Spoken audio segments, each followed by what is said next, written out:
Tekera okutegeka empaka z'ekikopo ekya Africa ez'omupiira gw'ebigere ez'omwaka 2007 enteekateeka Uganda gy'erimu n'amawanga ag'obuvanjuba amalala abiri okuli Tanzania ne Kenya. Ekitongole ki KCCA kisabye okuweebwa ensimbi ezaasigalayo okumaliriza ekisaawe ekya Philip Omondi ekisangibwa e Lugogo, kino nga kye kimu ku ebyo ebigenda okukozesebwa mu mpaka zino naddala mu kutendekebwa kw'abazannyi. Nabwekityo abaka akakiiko ka Paalamenti ak'ensonga z'omukulembeze w'eggwanga nga bali wamu n'abakungu aba KCCA balambudde ekisaawe kino okulaba omulimu gw'okukizimba we gutuuse.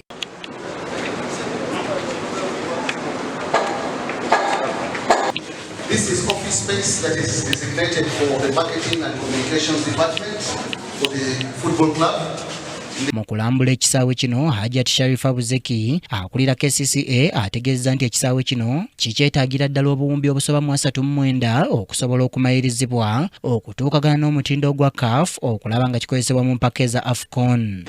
Tufunye omukisa nti bamemba ba Paalamenti bano bazze okulaba ku kye tukola, nabo kibawa amaanyi nti omulimu tetutudde naffe ku ssente gavumenti zebadde tuwa, era kibawa amaanyi okubanga batuwa ssente zisigadde tumalirize ekisaawe kino. Phase 3 gye tubadde tusabye ba members of Parliament abatuyambe ne batukyalirako olwaleero okulaba kye tukoze, ne tubasaba nti twetaaga obuwumbi 39 okusobola okubanga tumaliriza ekisaawe.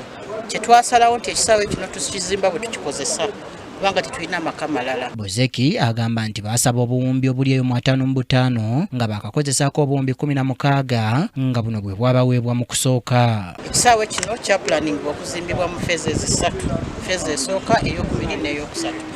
Nga wetwogerera kati tuli mu kumaliriza phase yaffe ey'okubiri nga ekizimbe kigadde mukiraba emabegaawo tusobodde okubanga ebintu ebisinga ebirimu omuli gym, training rooms, ebisulo by'abazannyi, ebifo ebyokuwummulirwamu, ba VIP we batuula n'abantu ba bulijjo, ebintu ebisinga ebyo tubikoze.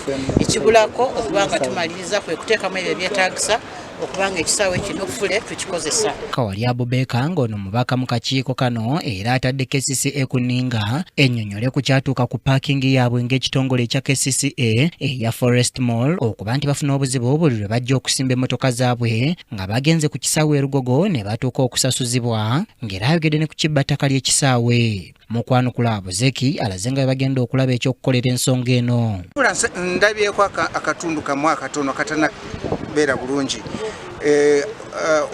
Parking area yetaliyo, teriyo n'akatono, tebalina parking space okujjako nga bakozesezza Millennium Ground ziri wali. Ssentebe w'akakiiko ak'ensonga z'obwa pulezidenti Alex Byarugaba mu mbeera enaagumiza KCCA ku nsimbi ezeetaagibwa nti zaakufunibwa mu bwangu era n'alaga okusoomoozebwa okw'obutaba na parking mu kifo kino wamu era n'ensonga eya wayita abo abaliko obulemu ku mibiri gyabwe. N'abakufuna details fenga ze tulabye wano tujja kulaba nti tujja kumakinga sure tumuwa detailed report kulaba nti esigaddeyo kubanga zeetaagisa.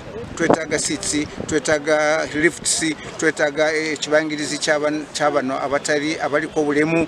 Toyinza kukola ekisaawe nga toyinawo abalina obulemu engeri gye bayingira teri akikiriza n'okukikiriza. So ebyo byonna tujja kulaba nti chairman wa finance committee ne wa budget. Abagahe Mary Rose yakusakidde eggwira lino ku KTV Amalindire.